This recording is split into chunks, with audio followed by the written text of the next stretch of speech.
கையை பிடிச்சு ஜெபம் பண்ணுங்க பார்க்கலாம். ஆண்டவரே, அவங்க வாழ்க்கையின் ஏமாற்றங்களை மாற்றுங்க ஆண்டவரே, கண்ணீரை மாற்றுங்க ஆண்டவரே, துக்கத்தை மாற்றுங்க ஆண்டவரே, தவிப்பை மாற்றுங்க ஆண்டவரே.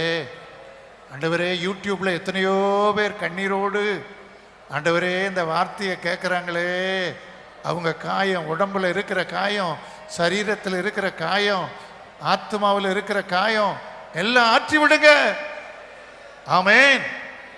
ஹல்லேலூயா, ஹல்லேலூயா, ஹல்லேலூயா.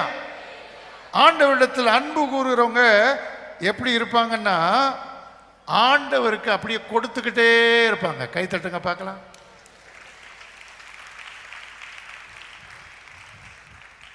இது யார் சொல்றாங்கன்னா, ஏமி கார்மைக்கல் அம்மையார் சொல்றாங்க. You can give without love, but you cannot love